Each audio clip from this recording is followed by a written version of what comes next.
It's a great pleasure. It's a great pleasure.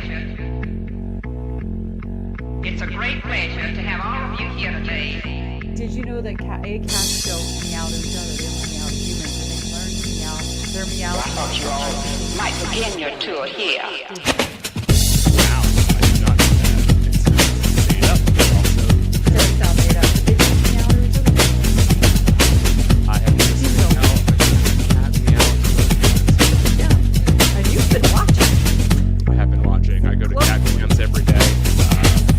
Famously. Watching the cats and being like, I wish I weren't allergic to you. Oh, are you? Oh, very. All animals?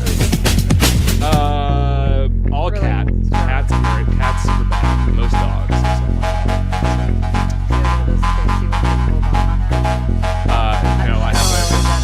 Yeah, it's half poodle.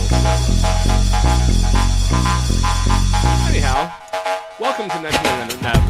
Well, that didn't work out well. Welcome to 1999, the podcast. I was thinking about the cats. I'm pissed as well. I think it was just... You are force of nature, Jen. Right. Correct. The old force. The forces of nature be with you. Oh, right. Yeah. So yesterday was the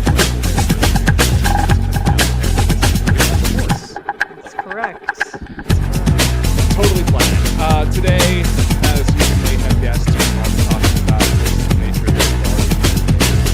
We're talking about the 44th highest grossing movie of 1999. By the way, this week by the 43rd. Now we're going in order. Opening at number 1 at the box office on March the 19th, making it $70 million. Going on to make $94 million. $75 million budget. Where's that money? Where's that money? It's everywhere than that. Senator, welcome to our microphone. In Grain Scene, where they use like Matrix effects. Is there anything of yours that we could email from Mendel at this message? To California. All that Robbie Cox money. One of just a few features directed by accomplished television director Bronwen and written by Family Ties writer Marc Lawrence. Also, encounters people on it's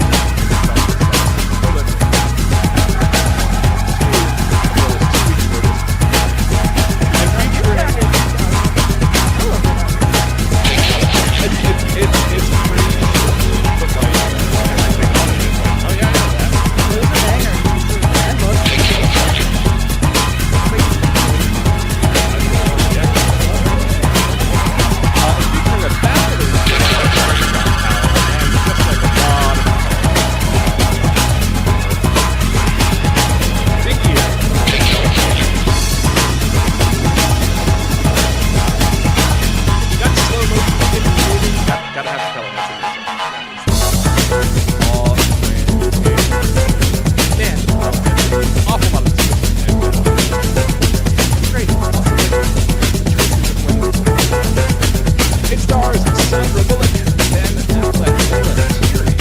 By the way, these guys are doing back-to-back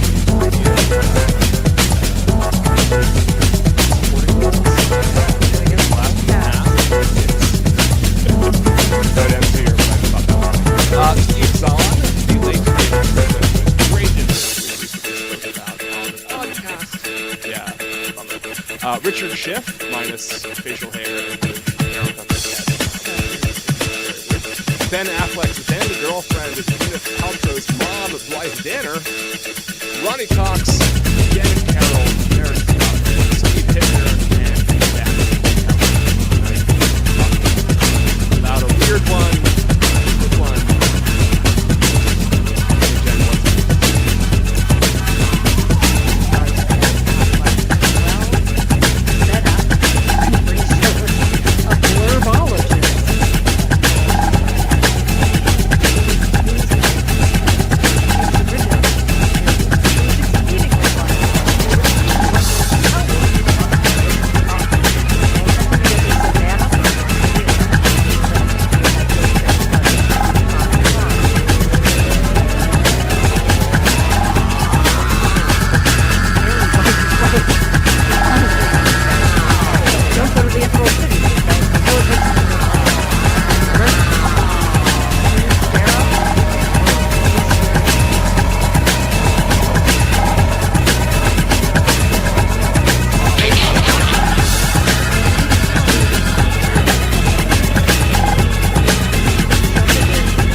centered around feelings about the ending.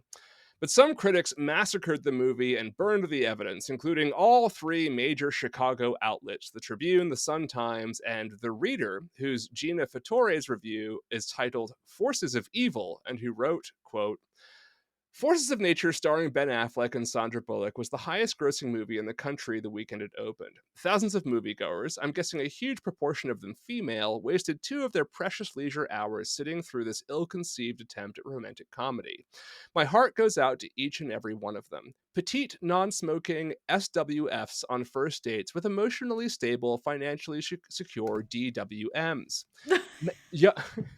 Young marrieds who decided to splurge on a Saturday night babysitter. Dateless working girls going out en masse to celebrate the end of yet another week spent answering other people's phones. They all paid good money for what promised to be an ebullient road comedy cum love story in the spirit of Frank Capra's groundbreaking 1934 screwball comedy It Happened One Night. What they got was a slap in the face, a movie that obviously aspires to screwball status while trampling on the irrepressible female freedom that defines the genre. The only thing she thinks women do is just answer phones and go on dateless adventures to the movie. So suddenly she's all about those female freedoms. This is among the least vitriolic parts of her review, which is like, it gets worse. And and she's very, very upset with the fact that Sandra Bullock's character is a mom and enjoys it. It's weird. It's weird. I left that part out because that made me sad and I figured we'll get into it. Yeah. That's tough for me.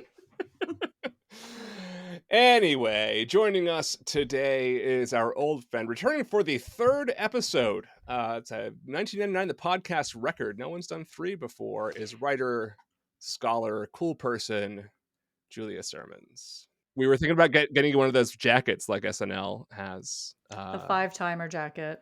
But yeah, Yeah, like, you can either have that jacket or the PGA green blazer. These are the 2 jackets that I know are given to people as some sort of accomplishment / gift. If someone just said to me, here's a blazer, I'd go, what the fuck is happening right now? A blazer? Actually, that's not true. I love a smart fitting blazer. But anyway. Yeah, this is a great honor. I can only promise you I will be less insufferable about it than Alec Baldwin. Okay. Well, listen. Low bar. He might not be able to talk about that. Yeah, I'm just trying to, in a couple of months. Ease up to July. July is that court date. I don't know. How do we feel about that? Well, that's a different conversation to have. That is a different conversation. I don't know. We'll see what happens. What's new, Julia? What's going on? Not much. I'm potentially buying a house for the first time. I feel like that's much. It's like much. That's one of the much. That's one of the most. That's much. Yeah. Yeah. So that is happening. They're making big money document gathering things and stuff. Yeah. That's very exciting. And then like movie wise, I've been watching a lot of like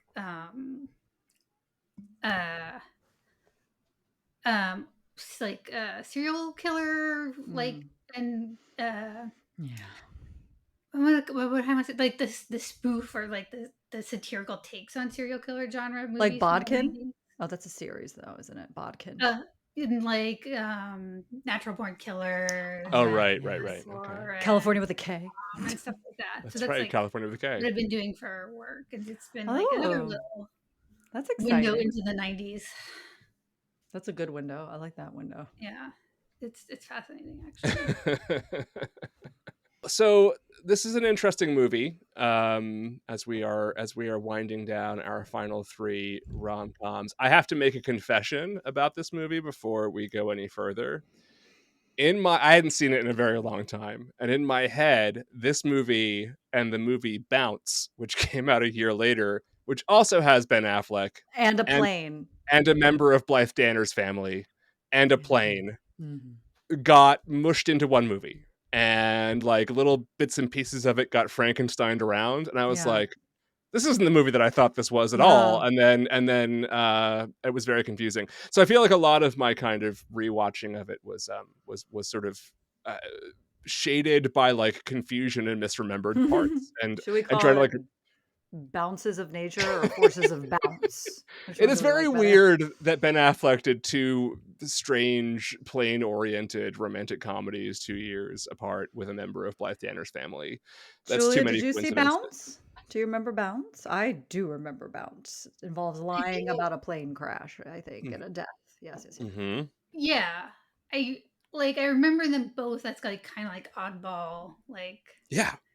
we're gonna take the rom-com and do something a little funky and existential about it. Or, Yeah. Yeah. What was with Um, planes in 1999? It's almost as if they knew it was coming. I don't get it. Something happening. let's not get that conspiracy theory started.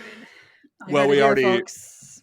it's yeah, it already does with the with Thomas Anderson's passport expiring on September 11th, 2001. A fact about the Matrix that I really regret exists and is true, but yeah, it sucks and We're is just following cool. the White Rabbit, John. This is not. But to be fair, Jen, like there had been plane based crashy things of recent year before to September 11th. There was that Air France one that was like in late 90s. Remember that? That was a big deal. And that's like when we had to start going through like metal detectors all the time. That's when they started doing the thing where when you check in for a flight, they say, "Has anybody else touched your luggage?" And you're like, "Yes." I mean, no, and then right, like, do you remember that? Do you guys? I don't remember that. I had a run-in with a security guard at the airport in Amsterdam because of that. Because I was like, oh, because you were like, here comes your broke down palace moment. You're like, yeah, ruh-roh. Because they did not mess around at that. No, Bridget Jones too, coming for you, coming for your neck. Well, that's where all the white people smuggle the pot from. So yeah, makes sense. Yeah. Makes sense. They wouldn't mess around. Yeah. We should have like a nice like a section of this episode where we discuss like plane stories, because I do have like some fond memories of pre 9/11 flying, and then there's just me too post 9/11 flying and shoes. Yeah, maybe we're gonna get those back though. It looks like we might be getting shoes. I have heard, and I can't remember what podcast I listened to recently about this, but I did find out that it was like the shoe thing actually didn't have anything to do with 9/11. Not really. It was a bit of a coincidence. The timing was similar in around the same time, but the shoe bomb guy was actually, it was not. So we are not taking off our shoes because of 9/11. It's a separate incident altogether. One guy, he's still in prison somewhere. Yeah. So it's not, we can't, as much as I want to blame 9/11 for everything, and I do, this is actually not 9/11's fault. Absolved her of that sin. It's not. This guy was separate. It had nothing to do. I know, but it was post 9/11, and it was sort of put into the 9/11 sandwich, right? Because like by people who were like, we just want to lump all these guys together because hey, right, no, exactly, yeah. Okay, but anyway, yeah. Back to Forces of Nature, my third favorite film now. I loved it. Just like overall, I was shocked by how much I enjoyed this movie. Honestly, in my mind, I was telling John earlier, Julia, this was like just like a wacky bad rom-com, and I didn't remember all of the serious undertones, as well as some of the, and everyone can make fun of me for what I'm about to say, beautiful cinematography. No, gorgeous. I was like, what am I watching on Forces of Nature?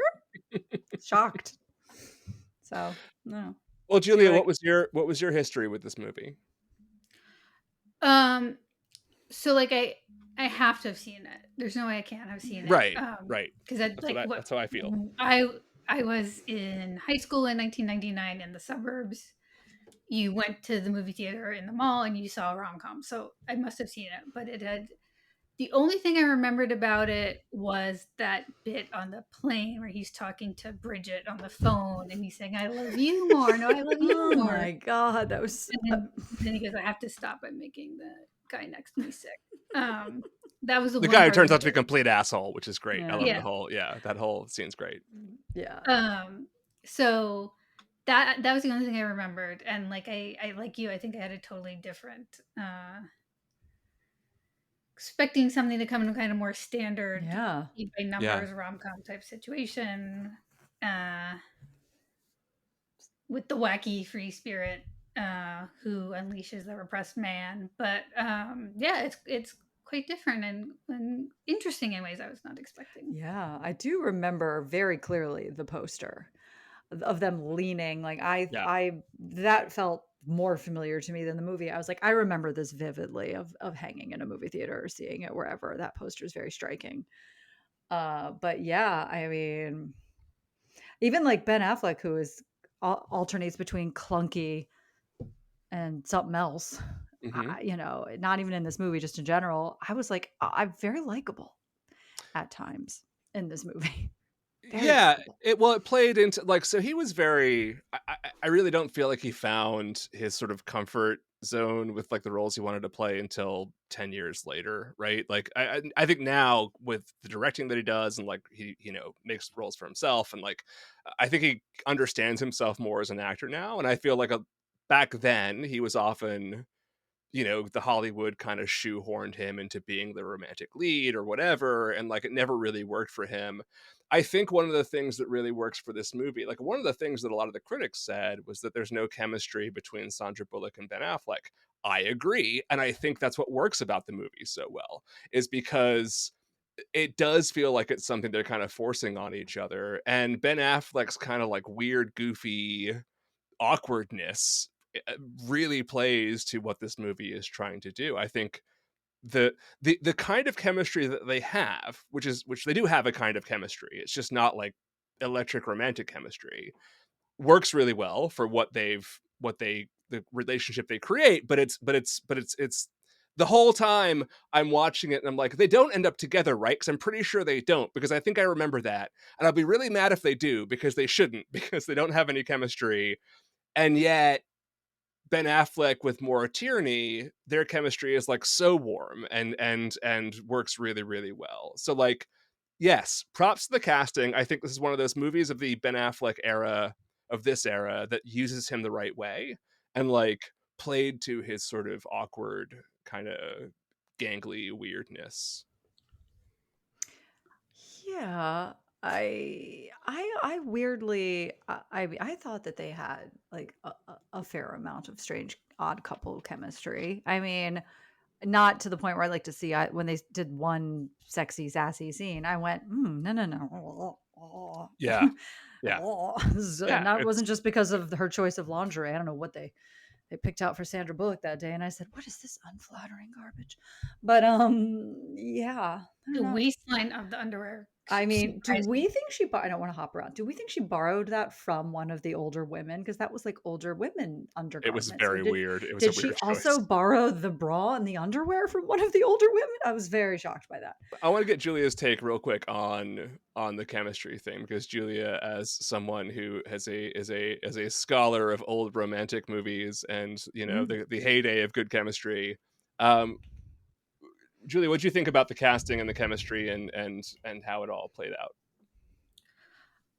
So yeah, so if I can put on my little scholar hat just Yeah, for a second, like I feel like this one is very much in the vein of something um like a Howard Hawks movie, like a Bringing Up Baby, or a Bogdanovich What's Up Doc, where it's like this woman is like not just like mega quirky, she's like uber quirky and kind of a mess, and this force of nature, shall we say.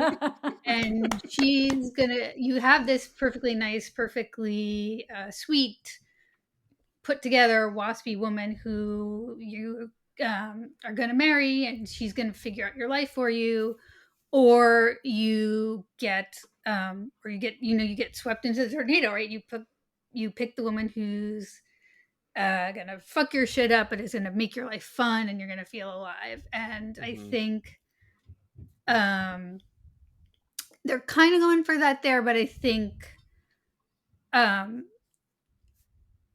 I don't think Affleck really meets her in the right place there. Yeah. Like I don't feel like he's bringing that's hard to pull off, the idea that like I'm terrified of you, but I'm also fascinated by you, but also like I also see you as a full person, even though you're this kind of the wacky kind of caricature kind of thing. That is, I think, something really hard to pull off, which is why the movies that do it well like are so great and we love them so much. So I do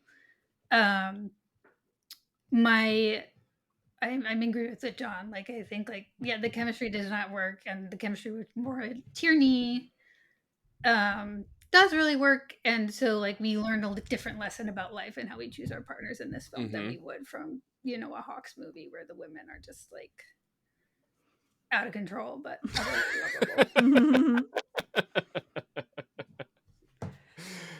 All right. Well, with that, then, yes. Thank you for proving me right, or saying I'm right, or agreeing with me, whatever it is. Go ahead, Jen. Take us through. Take us back to the beginning. And Well, it opens up with a classic bachelor party stripper scene with some narration by the Affleck, and I think that doesn't return till the end. I can't now. Even though I just literally watched this last night, he doesn't do any more voiceover slash narrating until the very very end, right? So he bookends it with some nice inner monologue. The BC and the AD, if you will. So yeah, I mean, the first thing that struck me about this scene is this is not even a big deal, but when they introduced his father and grandfather, I looked at my boyfriend and I said, I literally can't tell which is which one of these men is this man's father and which one of these men is this man's grandfather.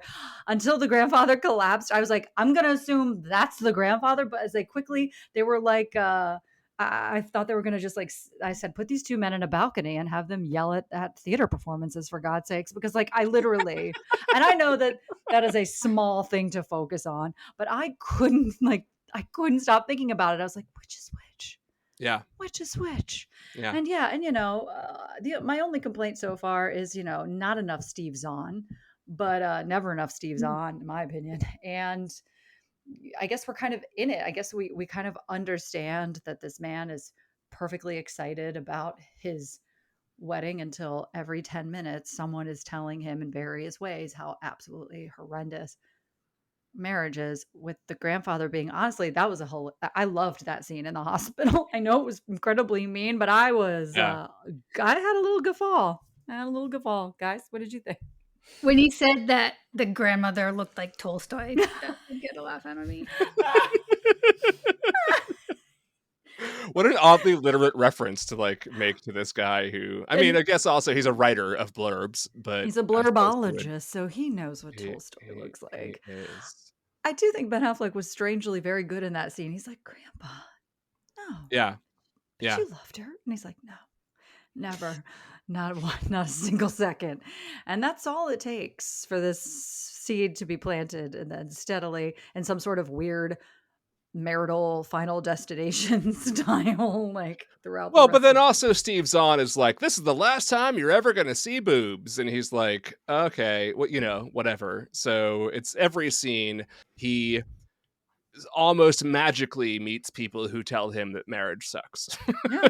Right? Along the way, like the Wizard of Oz, just picking up these people who are just like, someone cheated, someone was someone this, someone that. And by the way, it is only men. But like, it's only men telling him how terrible their marriages were. We only meet that one couple on the train. Yeah, and it's a man and a woman. Yeah, but it's just a bunch of men being like, my fucking marriage. And I was like, oh, okay. I mean, honestly, I'm fine with this. If you just want to throw some ladies in there, I bet they also had a bad time. Yeah, at some point. Yeah. And I do. Well, Sarah had been married twice, and so I guess that counts. She still blamed herself, though, as women love to do. She still sort of took some responsibility there for making a terrible fucking decision. I will say that this is a trope in movies, and Julia, I'd love your opinion too. The best friend to the guy who's getting married, who's furious that your friend is getting married because he wants you to keep fucking, and he's so mad that you're not gonna fuck anymore. I do not understand this trope that is in these movies of the best friend who's just livid, absolutely furious that you're no longer going to be able to have sex with other people. What is that? What do we think that is? Do you mean just the best man, Well, there's or always some best friend of the guy who's Yeah. falling in love, and you've always got the best friend going, "You don't want to be like, come on, man, you don't want that." And it's weirdly The trying to Vince talk, Vaughn type. yeah, trying to talk him out of falling in love or getting married because, and he's oddly angry about it too, as if he's somehow invested or involved. Is I that? mean, isn't it just because he can't doesn't have the capacity to say, I'm worried that this is going to change our relationship because I love and cherish you as a friend, and we're going to have to Yeah, spend there it is. less time together, Yeah. do Okay. different things together. Like that can't be said. So it's all about, Oh, Julia, Yeah. thank you for saying no that. more pussy for you. We can't get together on Friday nights and talk about fucking anymore, which is what we, I guess, build Oh, our friendship around. No, I think it is that. that's great. That's great. Yeah. I had exactly 0 friends who were like, but what about, that never happened when I got married. But also I had friends who were not like completely emotionally insecure and probably were like, yeah, kind of a bummer that we're not going to be able to like, hang out all the time and be young anymore. But oh well, life goes on. So like, I guess if in this movie Steve Zahn was like, I am upset that you're moving on with your life and wish to hang out with you more, that wouldn't really come across as like realistic. So I think Julia's right. I think that's Yeah, where the trope I comes from. agree. Yeah. Boys are stupid. That's why. To me, there's just like it all just felt so 90s in the like way it talks about sex and love and marriage, and it's like it kind of felt like it was almost like this like Gen X trauma of like, oh my god, all our parents got divorced. Like, how are we ever going to be able to make it work if our parents couldn't make it work? Because the parents are huge in this movie, And we too, mostly right? couldn't. Yeah.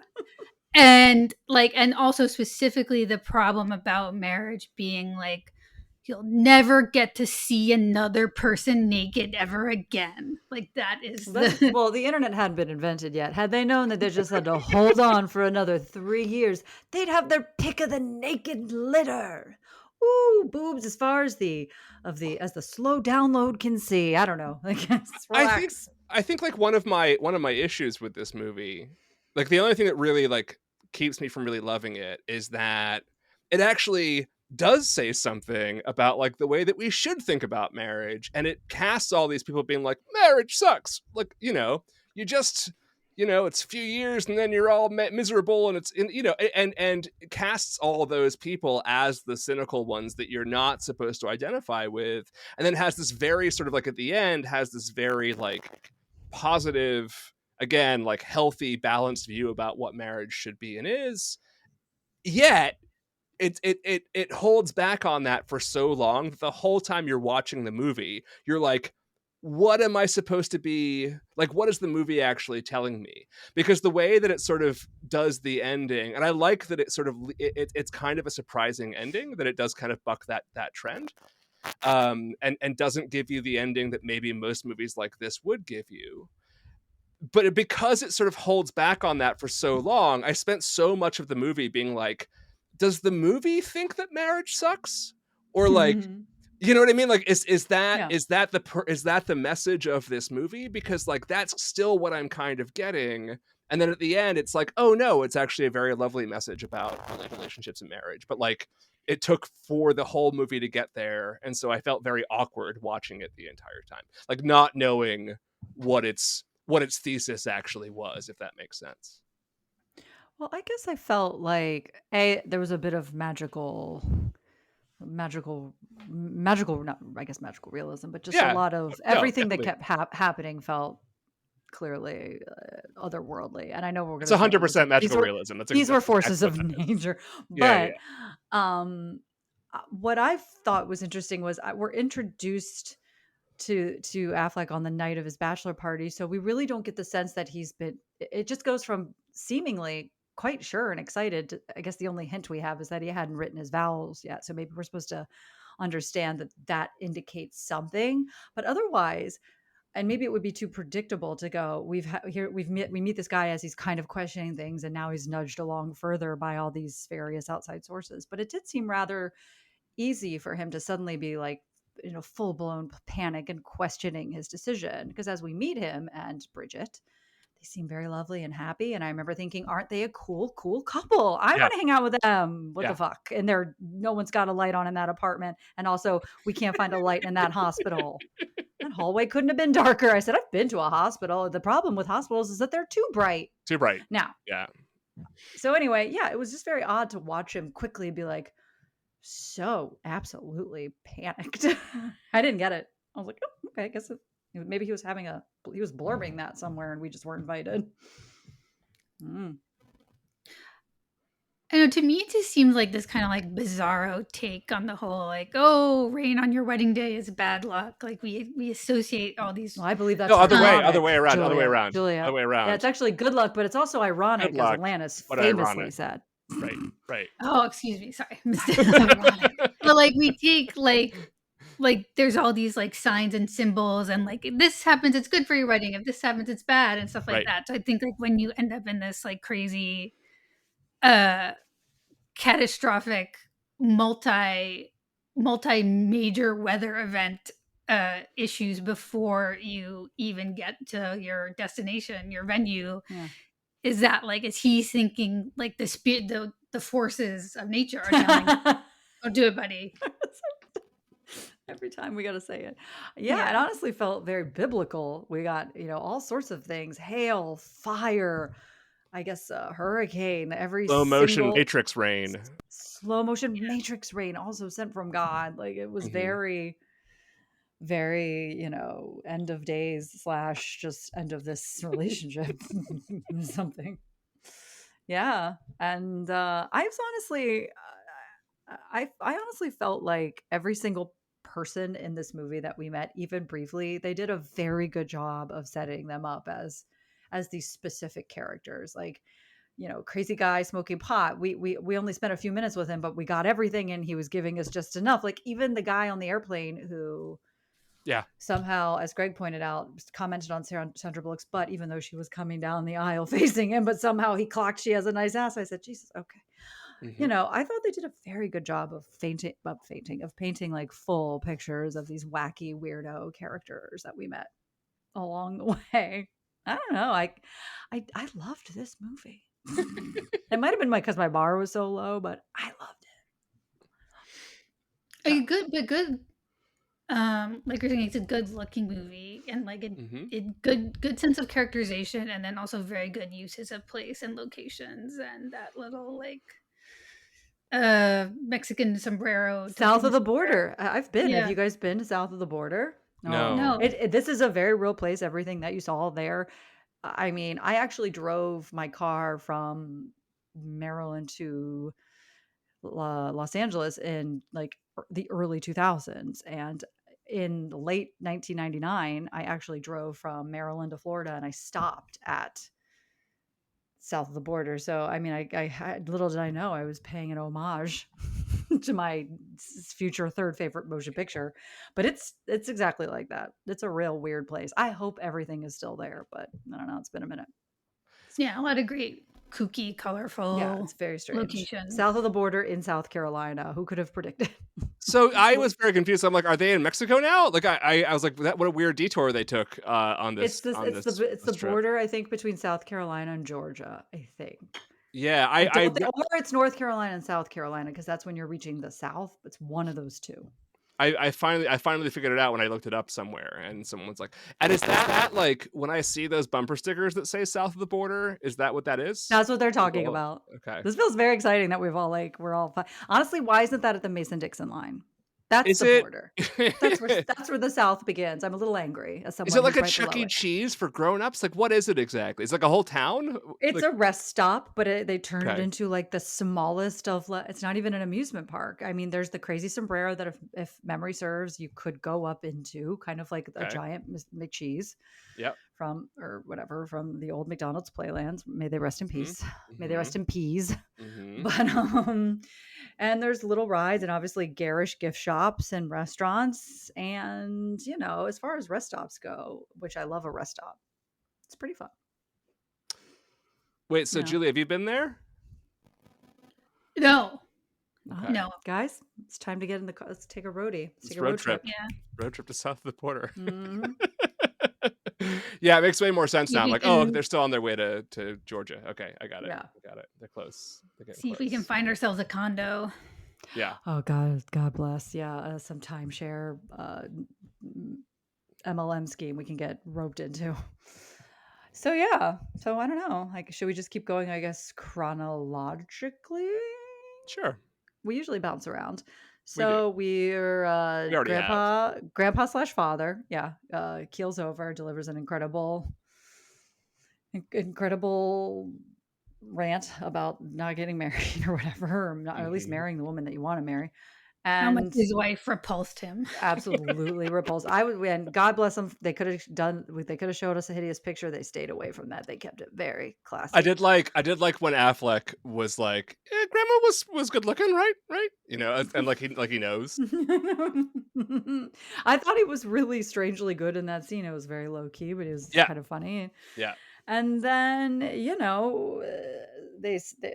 we hear they're going to Savannah. I personally get excited because as someone whose favorite city is New Orleans, I like to see the New Orleans of the East Coast. That would be Savannah, Georgia. Not that we saw it, but still. And the hijinks ensue. And I'll say that when we first encounter Sandra Bullock,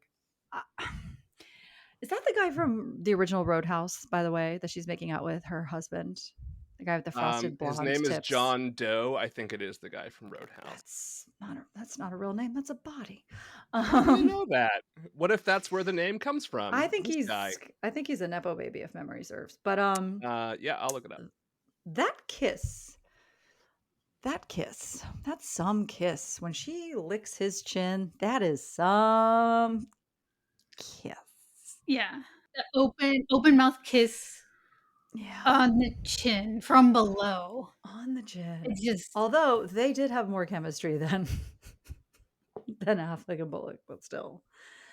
And it couldn't have been more 1999. Frosted blonde hair, she's got a skirt over a pair of jeans. Greg went, she's wearing a skirt over some jeans. And I said, oh yeah, we did that. We did that in the 90s. I remember that very clearly.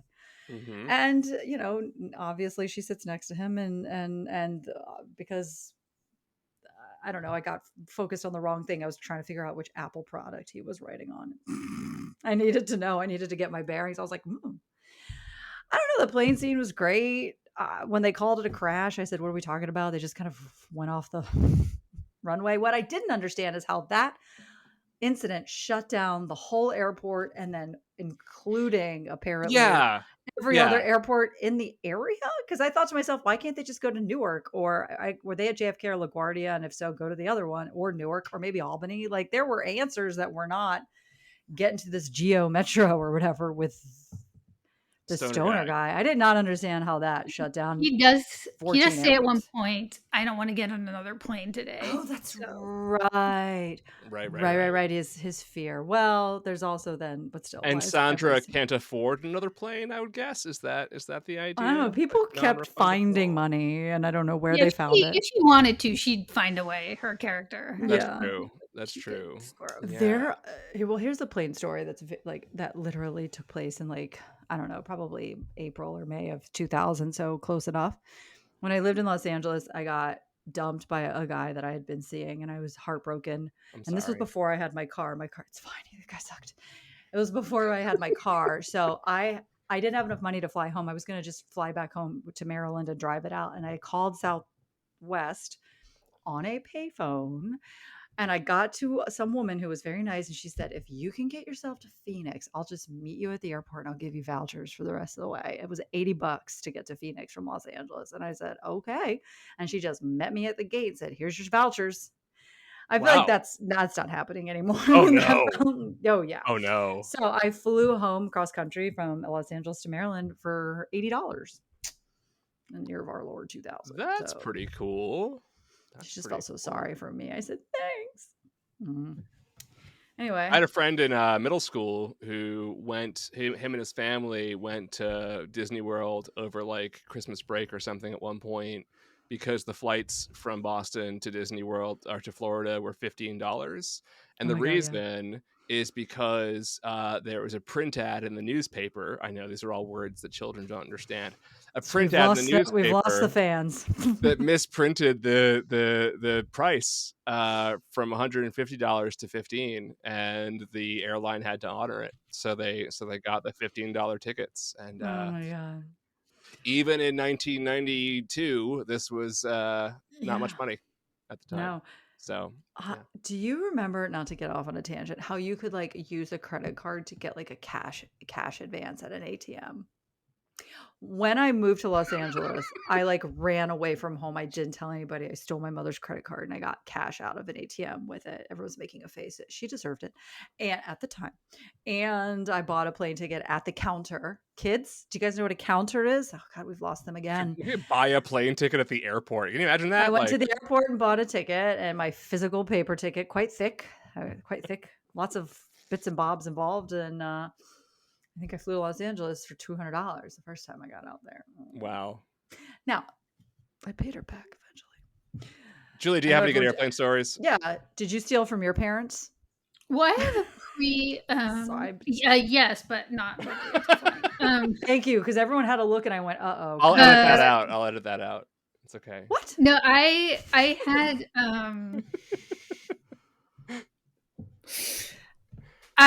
This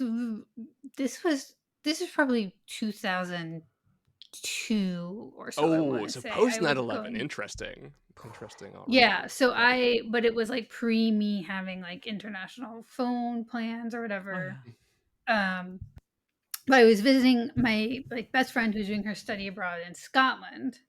This was over my spring break, and my spring break that year happened to coincide with Easter Sunday, and we're like a oh boy, mostly Catholic family, so we do Easter, and I'm expected to be there. So I was in Scotland at the airport, and we got delayed. There was all this crazy wind, and they put me on this crazy flight path where they were going to fly me from Edinburgh to Dublin to London, and then from London to New York, and just everything got all messed up. And so I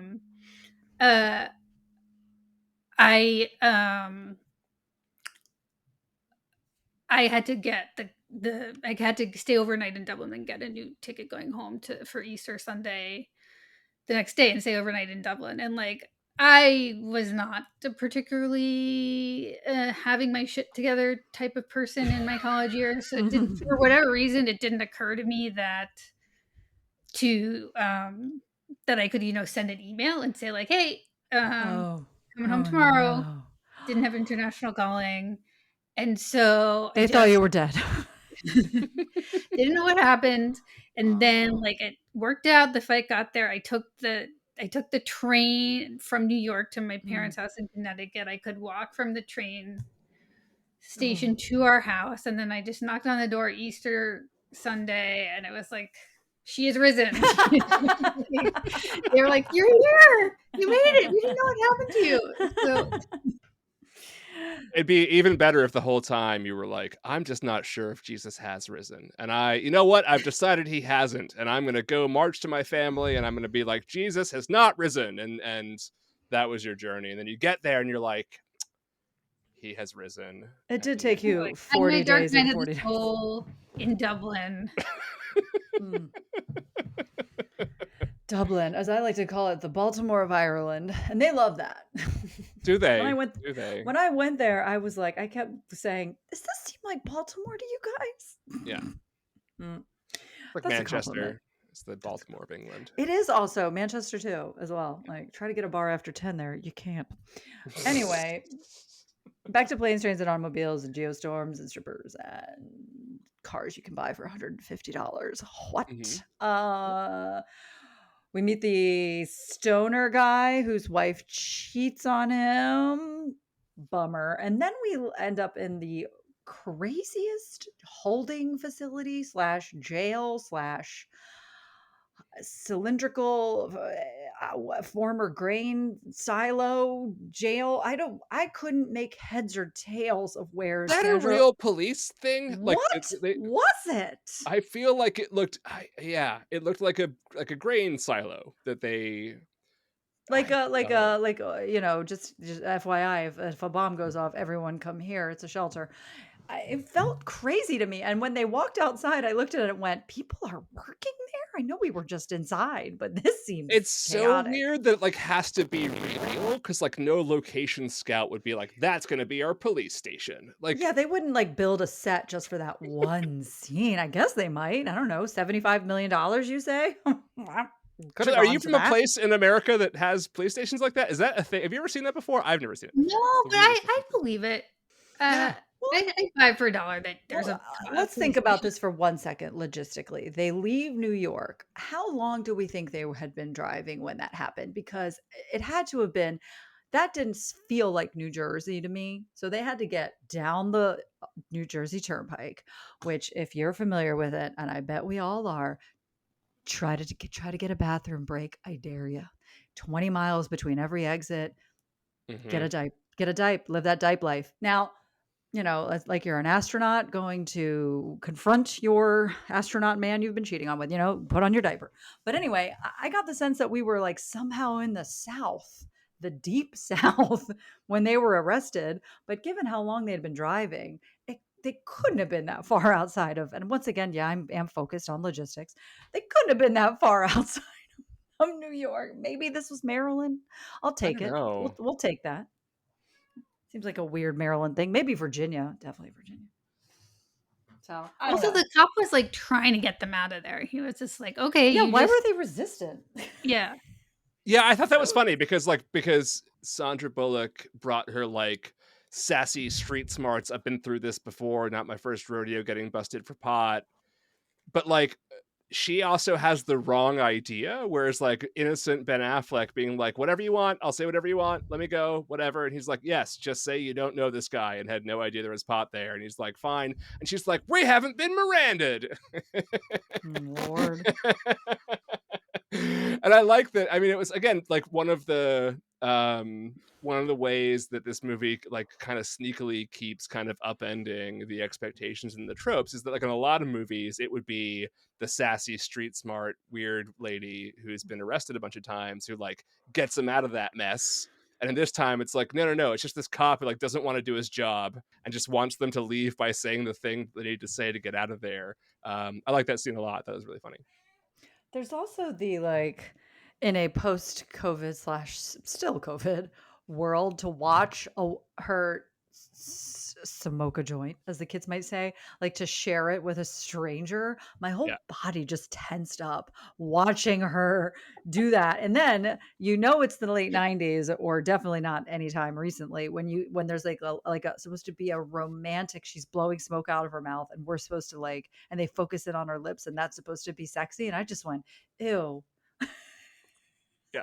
Just Yeah. like, guys, we're not doing that anymore. I know it's 99, but come on, 99, were we still thinking like, ooh, look at that sexy smoke? Ooh. I think No so. thanks. No thanks to both of that. No thanks to sharing that with that man, and no thanks to. I was like, oh, I won't drink after my own mother.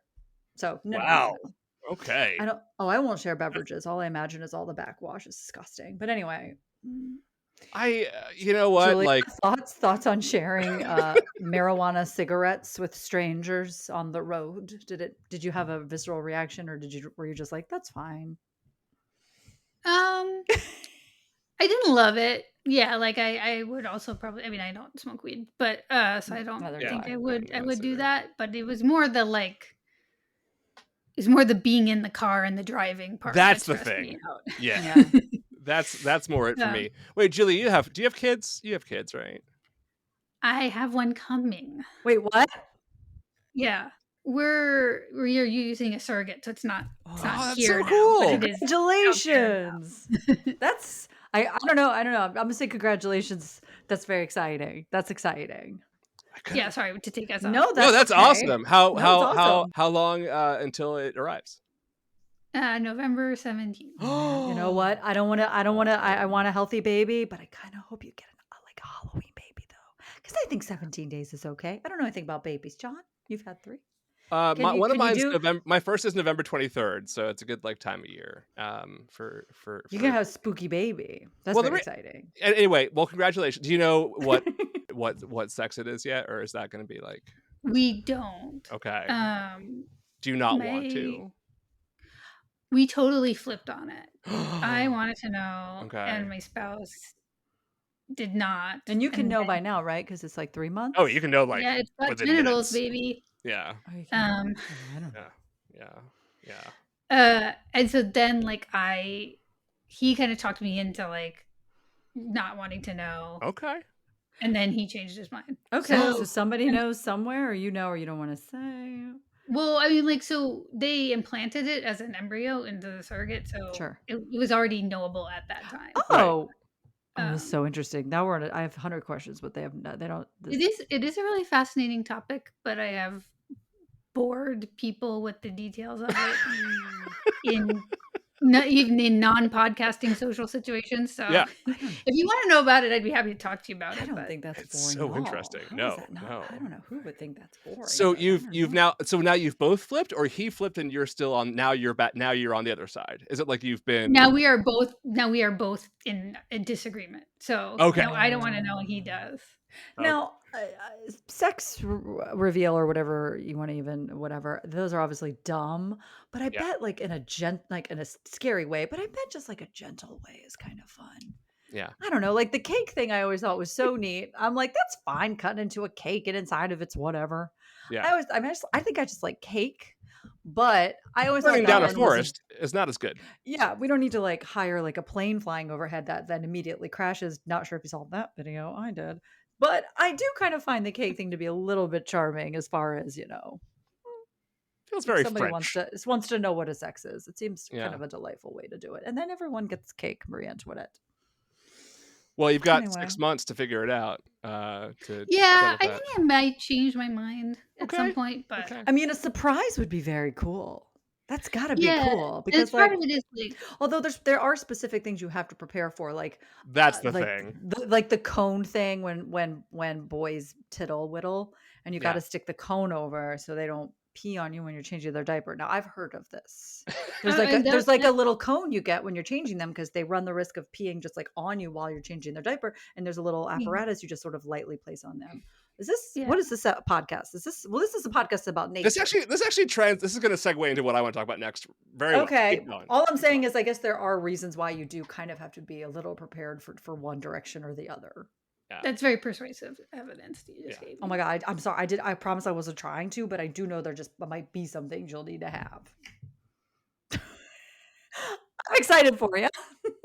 Anyway, that's awesome, and congratulations. I'm very excited for you. And the reason I asked in the first place is because like when you're a parent, it's just like cesspool of germs all the time everywhere anyway. So like, I'll just drink whatever the fuck's available. If it's something's lying on the side, like, and it's not finished, I'll drink it in my house because it's all just big germs, big germ pool here. So it's not germs I'm worried about. It's just the idea of consuming another person's spit. They just get so many like gross fluids everywhere and in people's faces, and my kids like and that's one of the many reasons why I choose not to have children, because I can't stand mess, baby. I gotta have a clean house, baby. So this is a good transition. I want to talk a little bit about both Sandra's like story here. What's her name? His name is Ben, so it's confusing because his real names. I hate when they do that. Give Sarah. The character a different name. Sarah's too close to Sandra. They're basically the same name. Sarah and Sandra. Ben and Ben. Stop this. Okay? There's lots of names. Pick different names for these people. Okay, anyway, so Sarah. So we got Ben's story, but like there's also a story from like Sarah's also dealing with some shit, and she's using Ben to kind of work through that. And we kind of like figure that out more towards the end, that like Ben is not just like, here's this exotic woman who might be fun every day, as opposed to Tamora Tierney, who's only fun sometimes. And like, I want to make sure that I'm always in love and having fun because all of these old people kept telling me that marriage sucks and it, whatever. So I get that. But I think that, so when that lady whose review I read at the beginning, who hated this movie very, very much, One of the things she talks about is the whole like all Sarah gets is being in love with Ben Affleck or being a parent, and those are her two endings. And I'm like, but I also think that the movie sort of makes it clear that the thing that she's struggling with and really does want is a relationship with her son. And that basically, like, throughout the movie, his relationship to her is that he sees her as sort of the like fun, exotic, weird person that he would sort of fantasize about. And she kind of sees him as a child that she is sort of mothering the entire time. And that sort of, I kind of found that interesting. I don't know if I'm kind of reading too much into that, but I kind of felt that that was a little bit deliberate, that him as being this sort of like doofy, directionless, sort of, childlike man-child person, that her like desire to have a relationship with her son and like be a mother to this son that she's never really had this relationship with is kind of being like realized through that. I don't know. If I'm right, I kind of like the movie even more. And if I'm wrong, then maybe the movie is not as good as that. I like that as a theory. I'm thinking about it. I mean, I think like the role of this kind of character in the rom-com is to be, like lighten up a little bit, live a little, embrace, carpe diem on the top of the train and all that kind of stuff, which is like which is a role that parents play too, right? Like it's not all just like don't fall off the train. Yep. Like trying to assuage people's anxieties and to show them as much as you can as a bigger world and how it's beautiful and crazy but also wonderful. So I kind of like that idea. That's my Yeah, I do like the idea. I didn't get the quite as bit of a maternal thing as much as I got. I could really see obviously what he's learning from her very much clearly. But in terms of what she gets out of him, I kind of felt like that she figured herself out on her own. I mean, he gave her a nice pep talk at the end, but I kind of felt like she came to it on her own, which is kind of something she needed to do, which was figure it out on her own. Yeah. And this was sort of a vehicle for that. But in the end, he needed her to, I don't know, have a victimless affair, if you will, making out for a minute. Sure, not great, but also Bridget made out with a guy too. Yeah. Steve. Poor Steve. I know. He was sort of like, poor Steve. But yeah, I kind of got the sense that she needed to just clean herself up and look at herself really and do it on her own. And yeah, the whole bagel thing and all that was all just very strange. Yeah, he does give side quest, but yeah. He does give some of that back to her, like when their argument, which made no sense to me.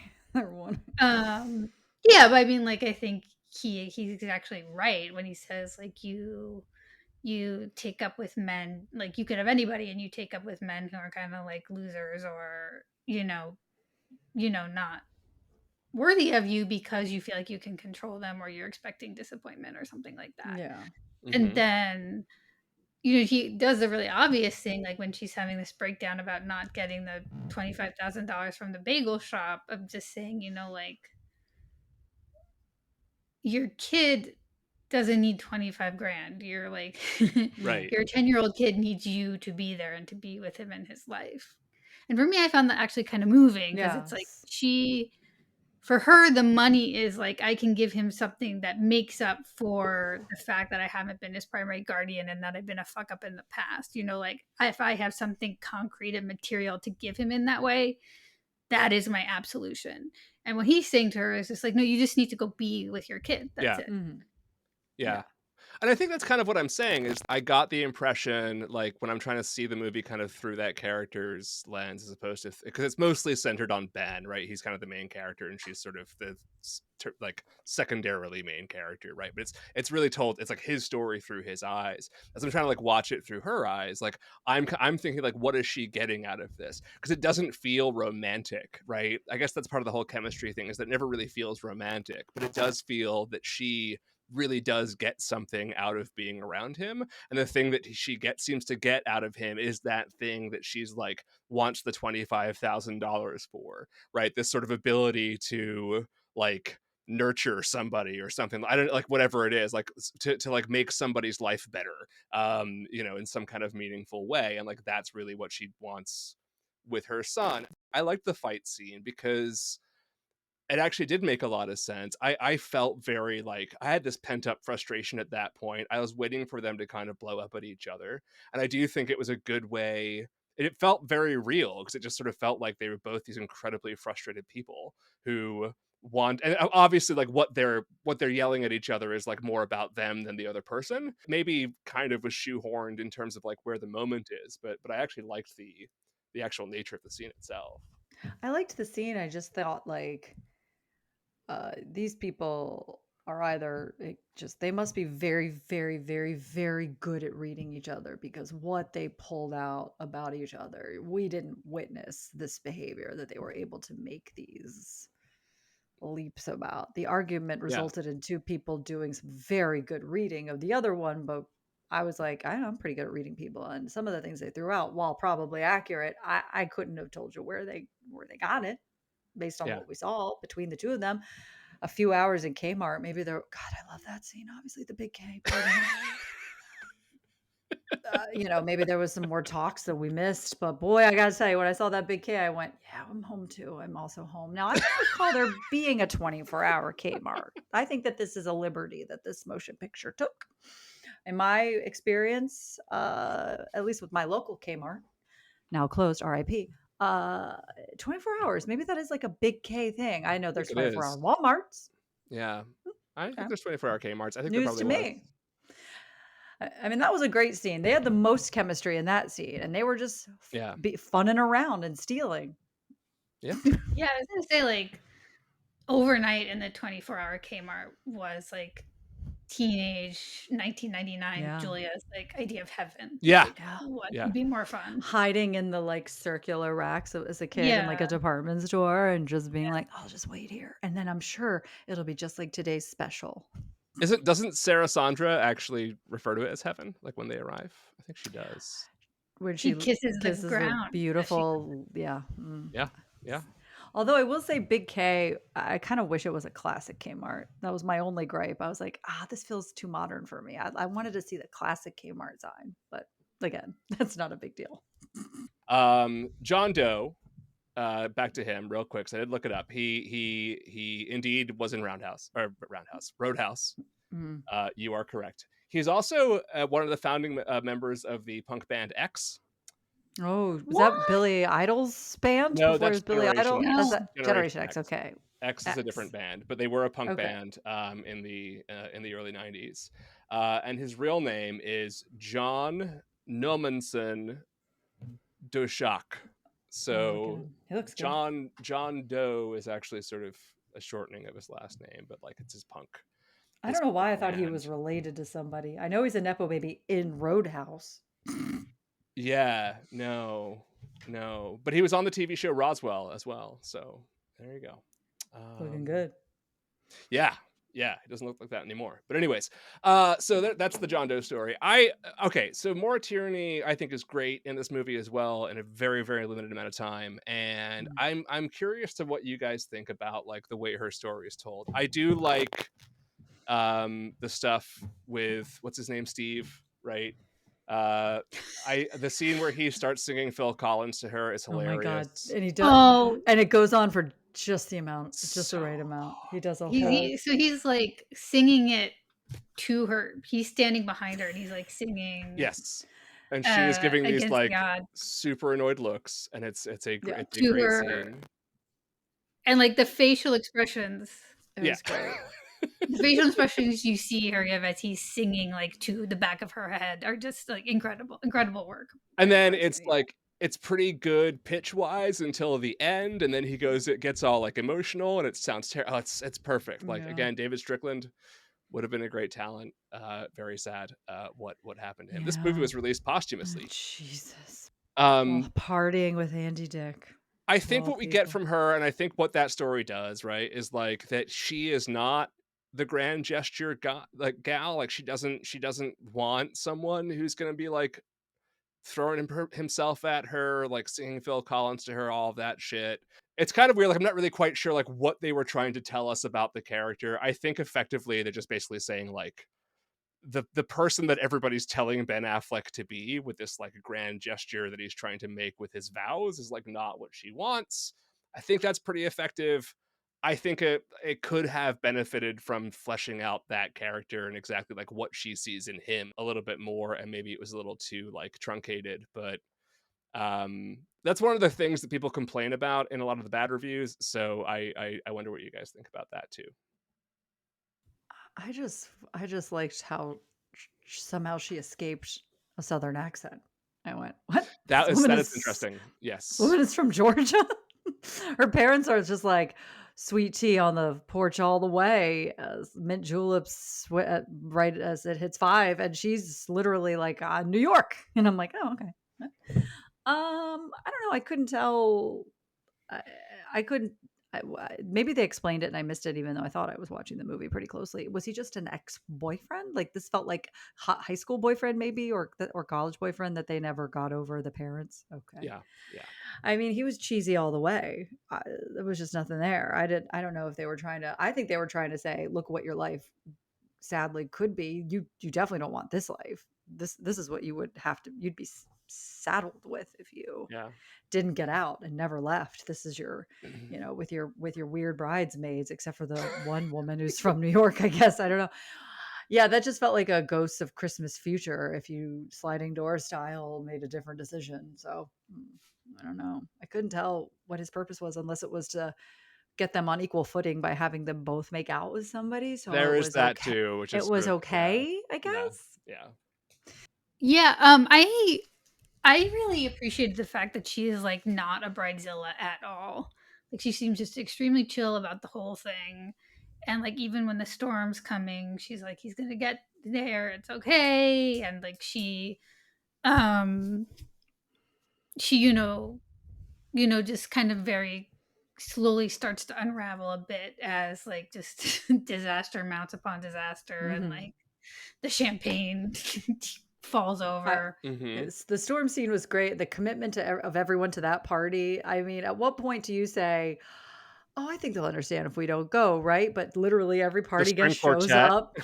like trying Yeah, to it play was for like the the Ravens. Titanic. It was like the fucking Titanic. Play through, Yeah. and you know, again, everyone's commitment to still going to this wedding. It was insane to me. Like they knew there was a tornado or hurricane or whatever, but everyone was like, we should probably go. The canapes will be good.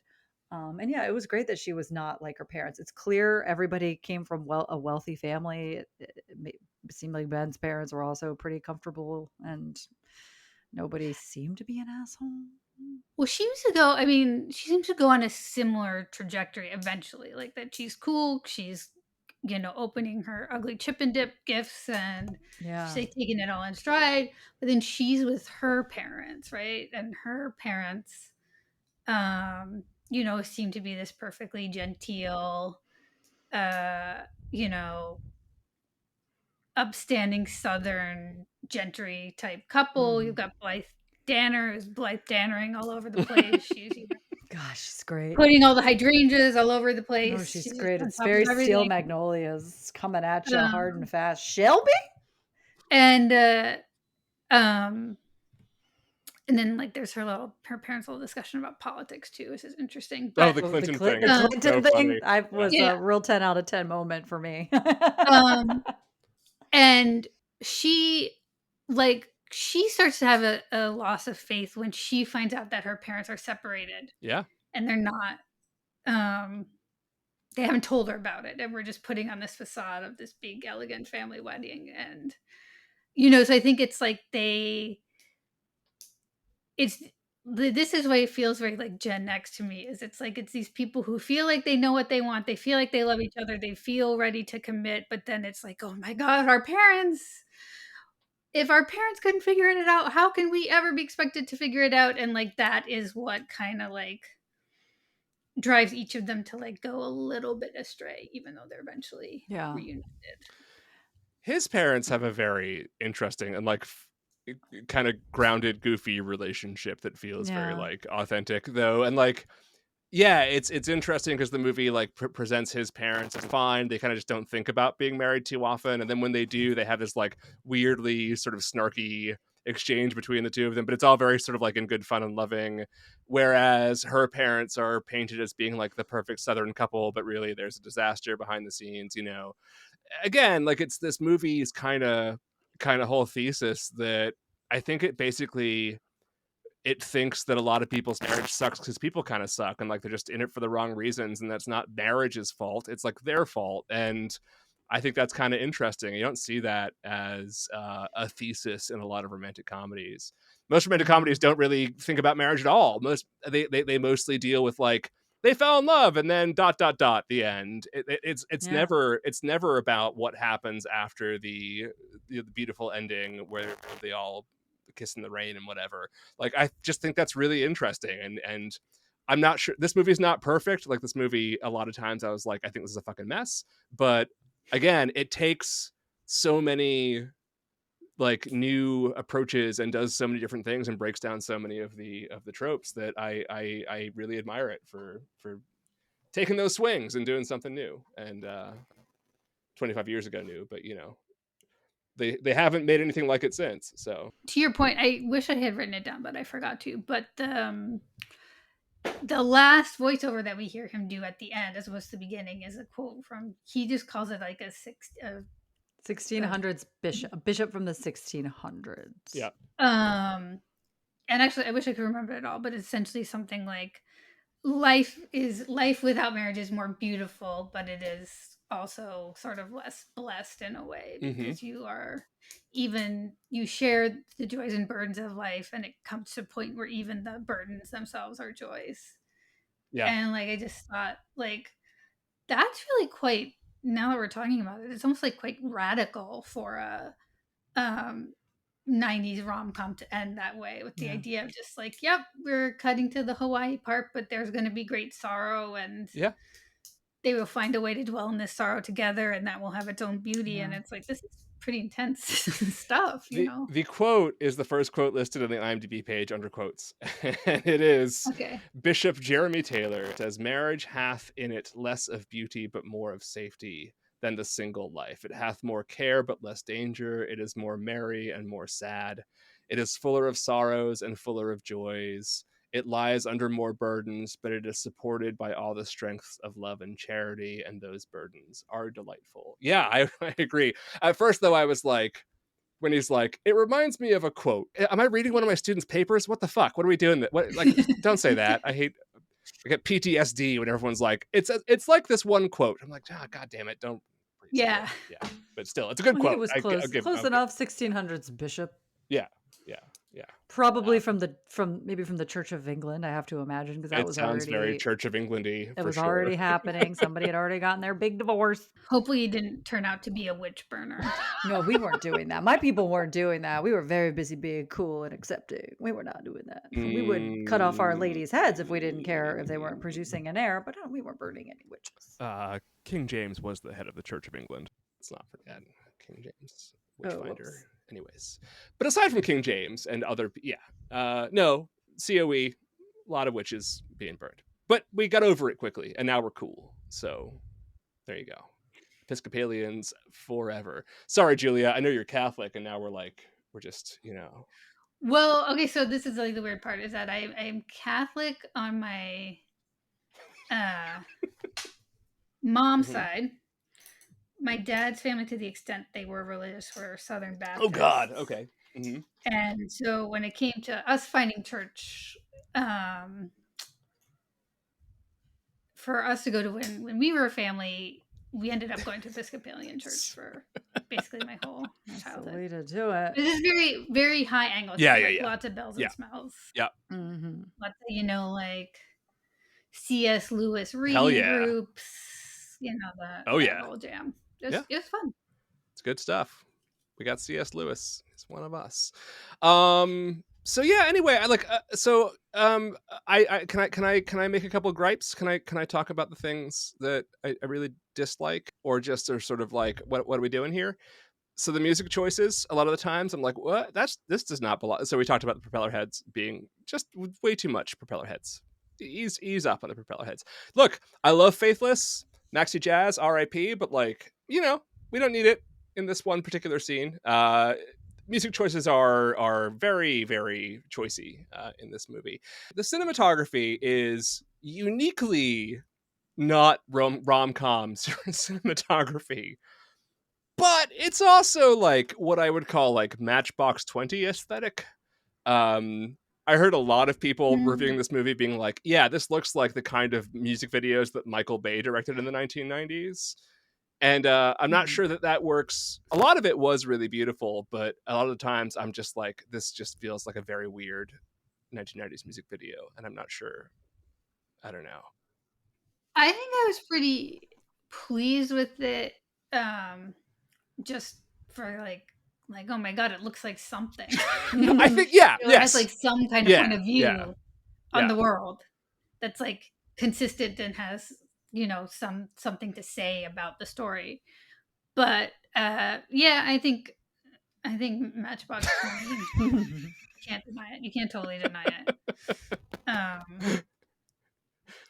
I think that's fair. It did look like something, but like, do we need a slow motion rain? Like, do we need Matrix rain in this movie? Like, is that a thing that we need? Because like, yeah, I appreciate the effort to not just look like a rom-com where you just shove a camera somewhere and like it doesn't matter, which is very, very common. But like, you're being too clever by half here. Like, you're trying a little too hard to look like a not rom-com movie, and it ends up just looking like a long Matchbox 20 video. But I don't know. Yeah, I mean, actually, now that you're talking about it, I'm wondering like, how much overlap is there between the music video styles of the 90s and the rom-com videos of rom-com films of the 90s? The rom-com like, videos. It was like product, integration. Like the songs were trying to sell, the soundtrack. Yeah. And then you have that like Sixpence None the Richer video where the video is them watching scenes from She's All That. Like there's a lot of like cross-pollination. Yeah, I don't think I've ever seen a rom-com that looks like this, nor do I think we ever will again. I think this is an incredibly peak 1999 thing to do, that someone was like, let's try it. Let's make a rom-com that looks like a fucking Michael Bay movie and see what happens. And it was so jarring a lot of the time. It just didn't work. But that's my big pet peeve with it, I think. I don't know if we were still talking about music. I did want to talk about the scene in the gay bar, which I thought, like, honestly, I was ready for it to be like, oh, I just don't want to see like doofy Ben Affleck stripping. It's very uncomfortable. I'm fine with that. I'm like, I just, as a half gay person, sure. I was like, ooh, this is gonna be ruh-roh. And I thought, you know what? This isn't terrible at all. This is not too like there's not a shit ton of stereotypes. Yeah. There's hardly any, honestly. She gets up there with him. He doesn't become like homophobic in any horrifying way. And they do the damn thing and they buy a car for $150. I mean, for $19.99, that was a pretty respectful scene of a straight man in a gay bar. I was quite shocked. Julia, thoughts? I was shocked as well. I was like, I don't know where I'm going here, but I didn't know we were going. We went somewhere interesting. I think like they handled it very like deftly and straightforwardly. Just like, no, this is another kind of bar where the men do this. Yeah, because normally in a gay bar in a lot of movies, it's like leather daddy kind of bar. So like, and this was just a bar.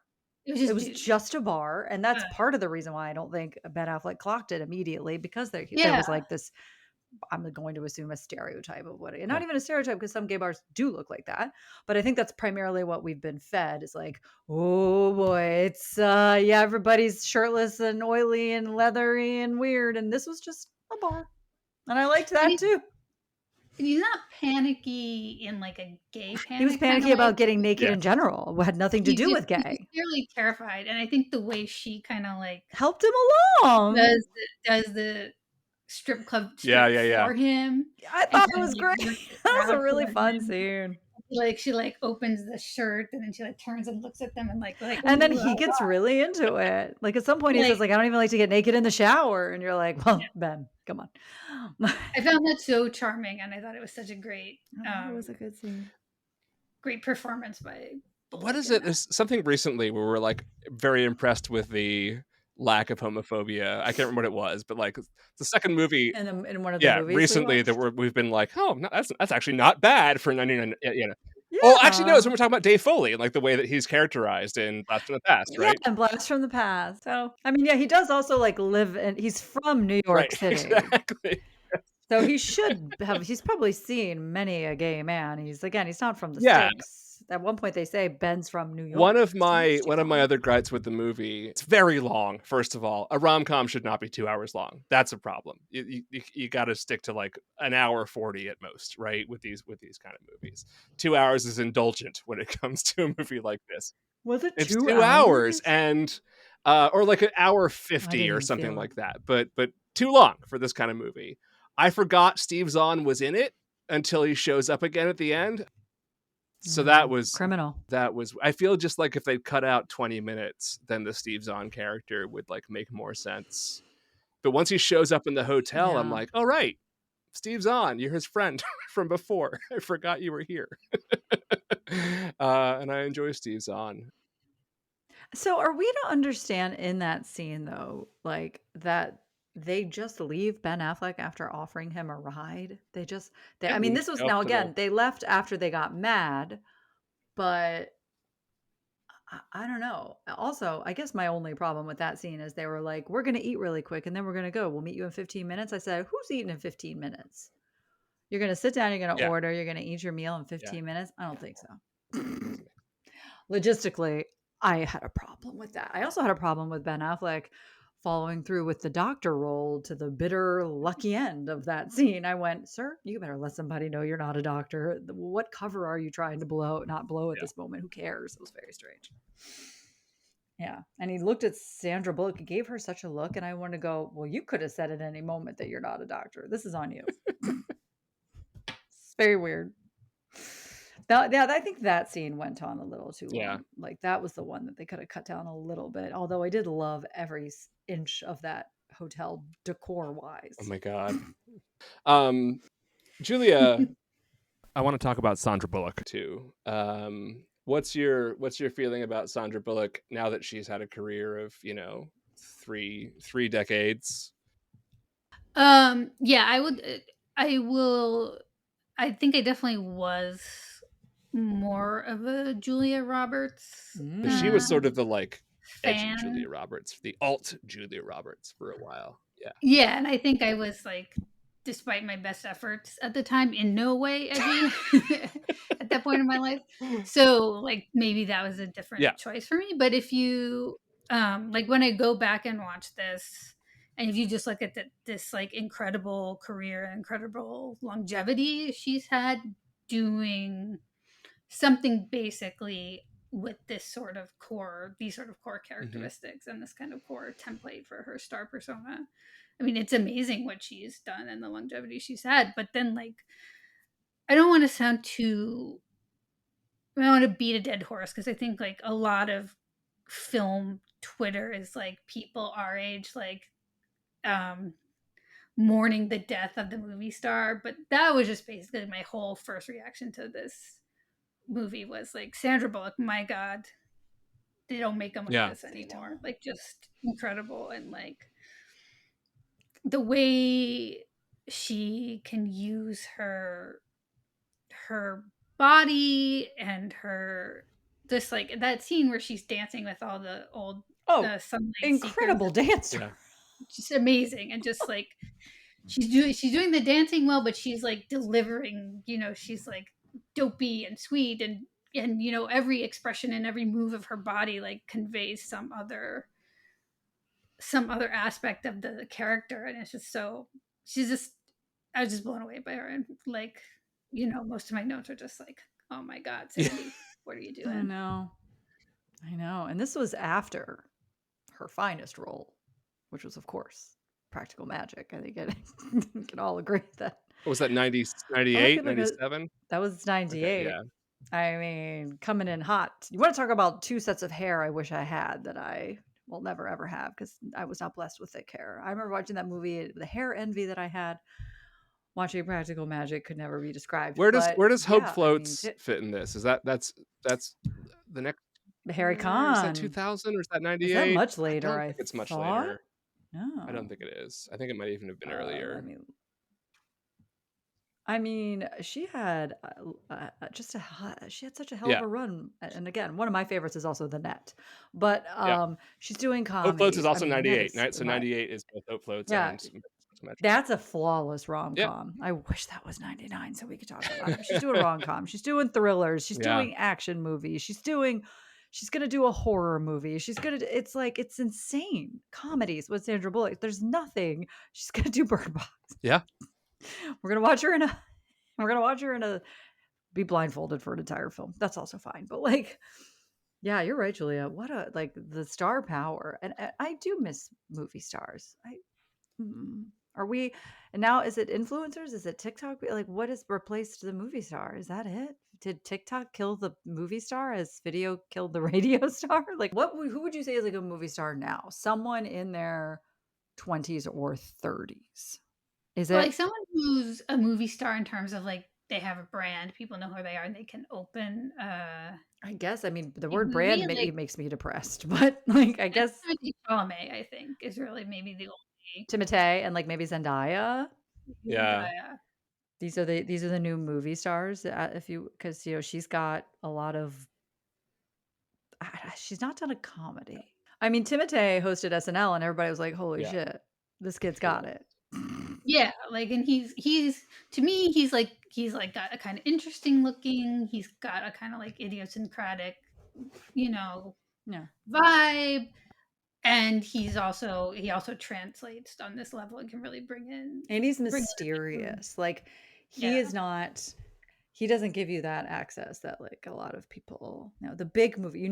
Someone's really a big A-list celebrity if they are kind of only using their social media as sort of promotion, and then maybe we get a glimpse into their life every once in a while. But they're still very mysterious the way that actors were back in the day, because obviously we had no access, which I miss a little bit of that. I don't want to know. No, I think that definitely has part of it is like just like the studios and the paparazzi are not the ones controlling the image as much as as stars can now control their own PR and their own image through social media. But I would say that like are there people who I think could be or should be movie stars out there doing like rom-com kind of work? Like for sure. I think it hasn't come out yet, but Hitman, Right. Oh yeah, the Richard Linklater film, that is an amazing romantic comedy, and it is just delightful. And I feel like I'm sure somebody said this when I picked it up, but like if there was a just God, like Glenn Powell would be a. Did you see what his parents did on the Stop trying to make carpet? Glenn Powell happen. Yeah. Stop trying to make Glenn Powell happen. His mother held up this big sign on the red carpet was it Hitman? Yeah, it's for Hitman. Yeah. I can't remember. Was it at Cannes? And she's just got this giant, enormous sign, "Stop making Glenn Powell." Yeah, he's got the goods. He's got the fucking goods. I would say somebody who I'd like to see be a movie star, who I feel like she could be in any second, is like a Dakota Johnson. I know a lot of people made fun of Madam Web. I actually watched it. I had a great time watching Madam Web. Sorry, nerds. Had a great fucking time. A lot of it was because she was so funny about it during all of her press. But I do think Dakota Johnson could have that if she wanted. I think she's funny. I think she's Florence Pugh, I think, has the same kind of. Yes. Kind of thing. I think like a lot of the think pieces that I've read less about like there are still those people, you know, Zendaya, Florence Pugh, Glenn Powell, Ryan Gosling, right? Like The Rock, right? Whatever, that like they are given movies as like vehicles. They are, it's you know, they are, or like Ryan Reynolds as well, right? Like they people go to see their movies, Timothy Chalamet. Yeah. But it's different from this period, like the 1970s and 80s, when like you built the movie around the person. Like you went to go see like an Arnold Schwarzenegger movie, or like a Sylvester Stallone movie, or like, I think the last remnant of what that really is like the movies Tom Cruise still makes. People go to see like the Tom Cruise movie. Oh yeah, he brought And the difference, I think, is that like now, right, the selling point is much more about franchises than it is about stars. So it's like the Marvel franchise and the Star Wars franchise and so on and so forth. And like that is sort of what has taken over, I think, a lot of that movie star kind of role.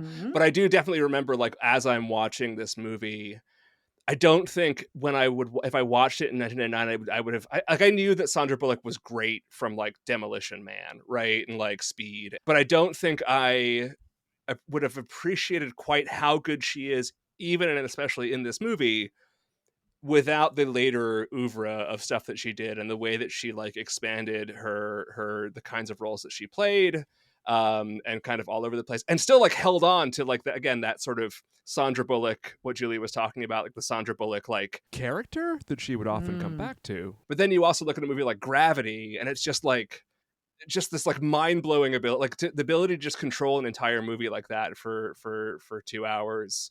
Like, again, they don't make them like that anymore. I love Julia Roberts, but to me, like, Sandra Bullock is in a class kind of above Julia Roberts. She certainly has had more consistency, I would say. Julia Roberts sort of dips in and out and sort of comes and goes, and I guess Sandra Bullock did for a little bit, but if you look at maybe I'm just misremembering Julia Roberts, although Julia Roberts did just do that weird, like, was it an Alien? Netflix? Was it on Netflix? It wasn't Alien. It was the End of the World movie that Barack Obama made, world, which or produced. I enjoyed it. Yeah, it was weird. Yeah, Roberts has definitely had like an interesting career post her 90s rom-com heyday, but I think like in terms of Sandra Bullock's ability to like really maintain the parts of her image and like her whole like really interesting and sexy and athletic relationship to her body, and to turn that into roles that really still make her a movie star and make her bankable in, you know, these like kind of like actiony romantic comedy movies, you know, into however old she is now. Like, that's pretty impressive, and that's not something that Roberts has really been able or chosen to do. More of a variety as well. And I did watch some, like, you know, anytime you see Sandra Bullock in an interview, she's so very charming. She's a bag of Did you listen to the interview with her and Keanu Reeves about Speed that they did recently on 50 mph? What? You know, if they gave that to people, we'd lose our goddamn mind. We honestly would. You know what? Everyone's freaking out about no one going to the movies. No one went to go see The Fall Guy, or which was shocking, because I said to myself, I'd like to see that, and then I didn't. You know what I did give my money to in the movies? Abigail. And it was well worth it because I loved Abigail. That being said, if you gave us a Speed 3, I'm running to those. I'm running to that theater. Now, what does that look like? Because we're told in Speed 2 that they broke up. In a long time. A lot of stuff Maybe happens. they do. You know what? Pull a Ghostbusters. Speed 2 didn't happen. I don't know.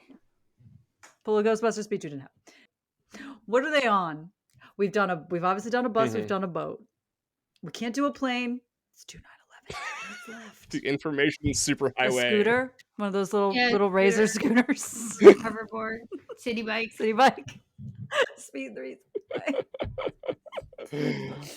Oh, they're on one of those tours, and then something crazy happens. Yeah.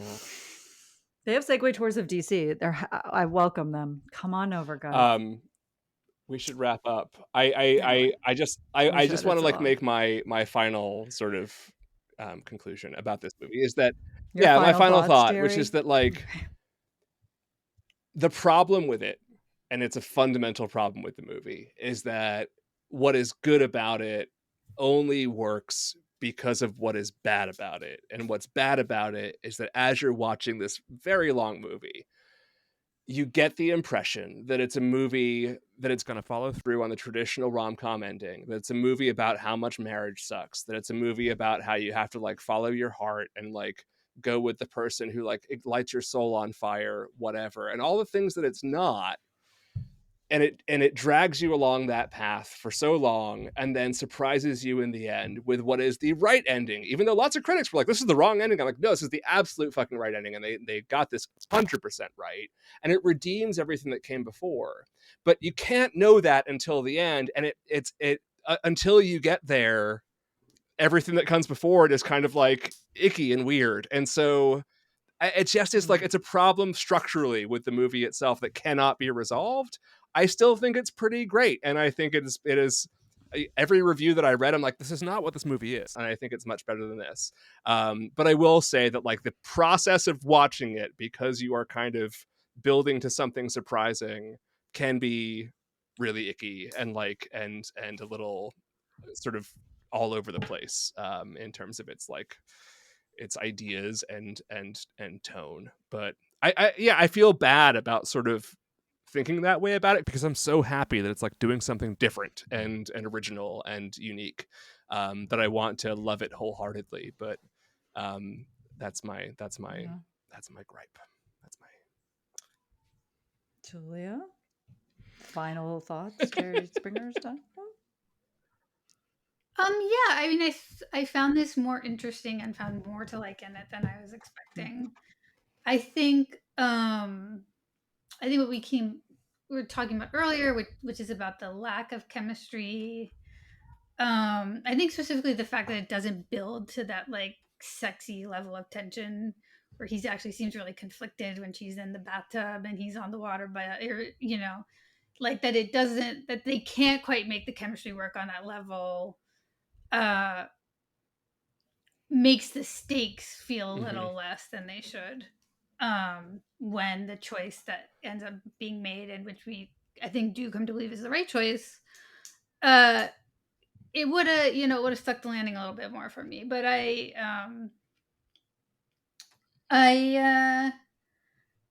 liked that this was kind of a little bit more about the marriage and the nature of marriage than just the kind of flirty, sexy before marriage stuff that you focus on in a lot of the rom-coms. It had this kind of surprising depth to it that was unexpected for me.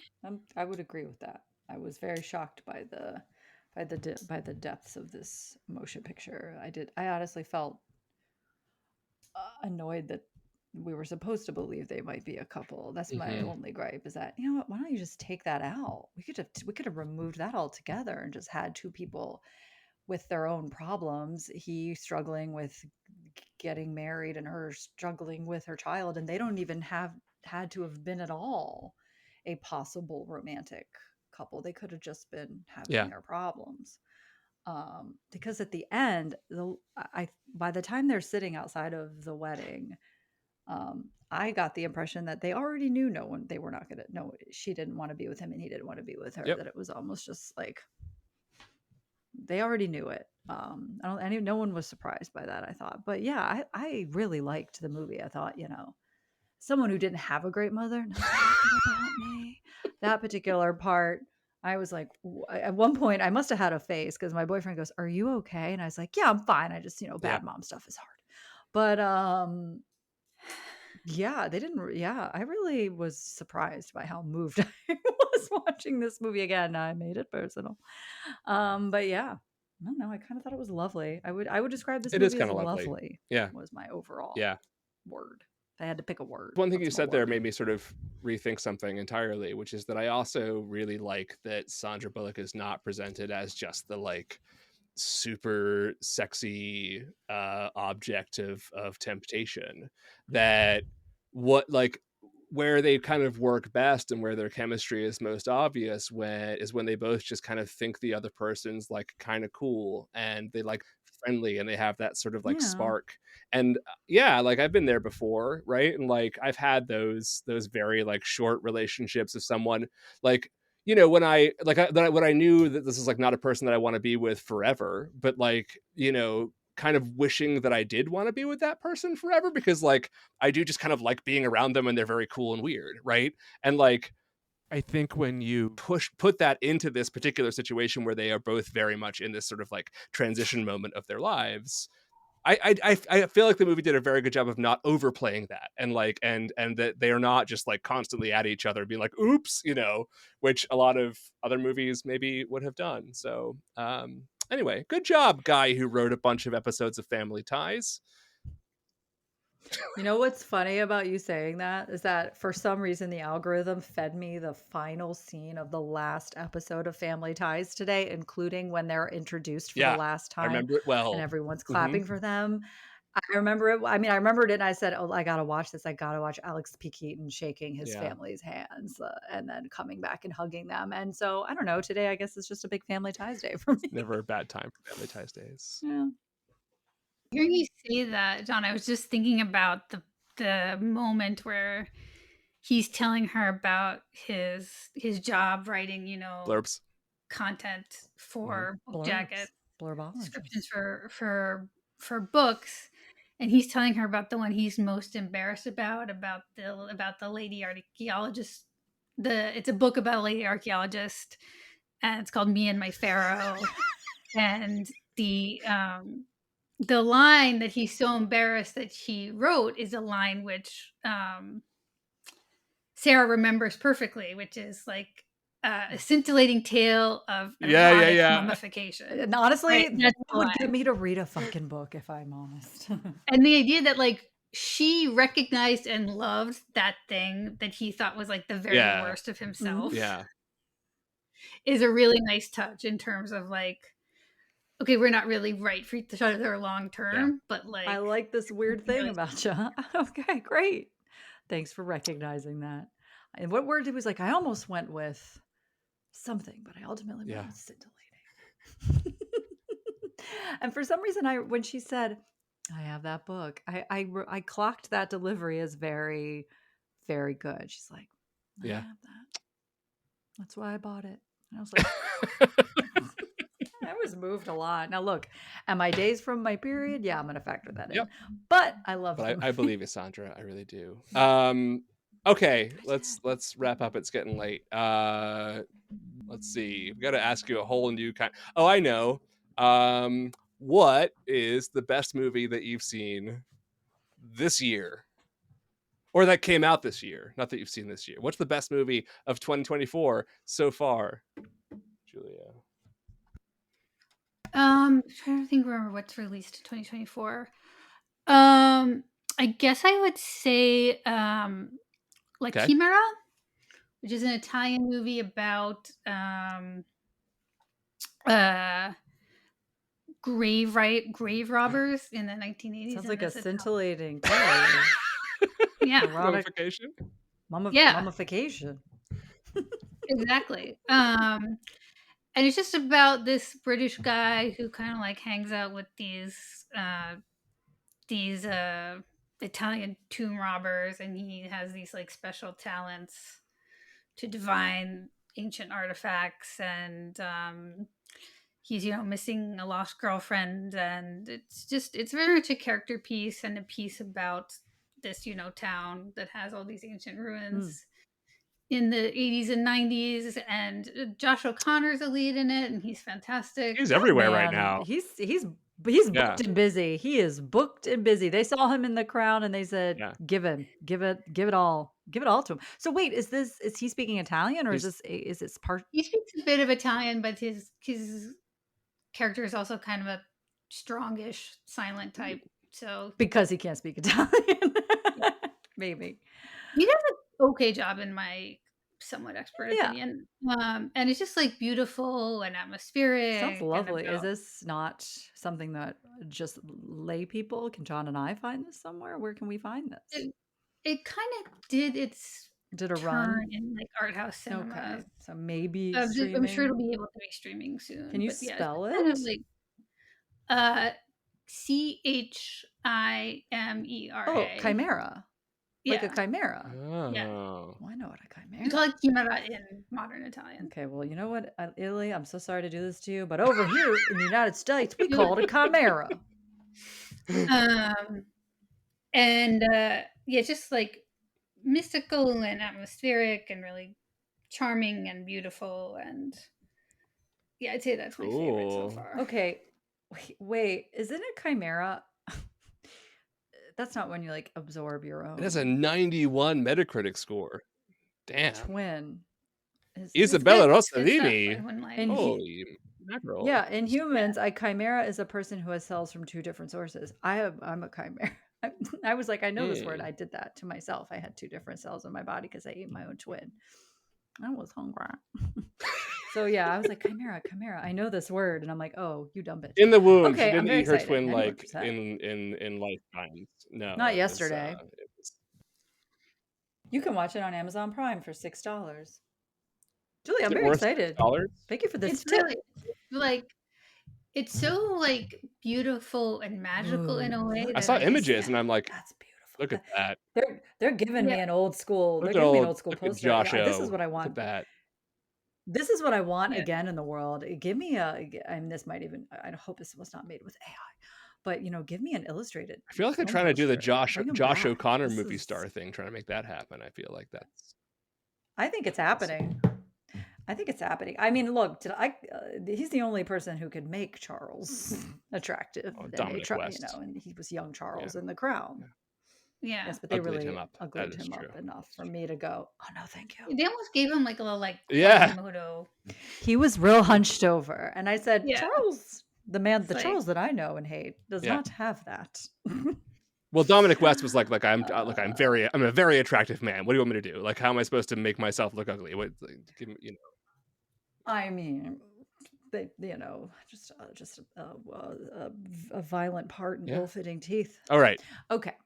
Julia, great to see you, and thanks for joining us, and congratulations. We broke some huge news in the podcast. A house and a baby. House and a House and a baby. baby.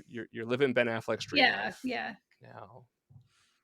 Think of me and my sanity as I I'm hurtling understand. into adulthood. Yes, but you know what?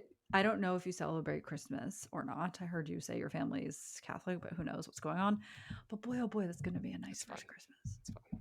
Yeah, I'm sure the grandparents will. It's going to be go great. absolutely It's going to be nuts. awesome. It's going to be great. I'm very excited for you. Do you want to tell people where to find your stuff? Yeah, I'm still clinging on there at on Twitter at Julia Sirmons, but I'm also the same at Blue Sky, which I'm still kind of figuring out, trying to figure out how to use. And then you can see my website, juliasirmons.com. Cool. Find us on the social medias at 1999 the podcast. You can email us. Tell us what you think about. I want to know. Guys, email us and tell us what you think about this movie, because I want to have more conversations about people realizing this movie is actually pretty great. 1999 at cageclub.me. We'll be back on next Monday. We're not taking 2 weeks off this time because we took a week off last week. We'll be back next Monday with a return to highly questionable ethics and shitty high school life in Never Been Kissed. And until then, look out for frogs.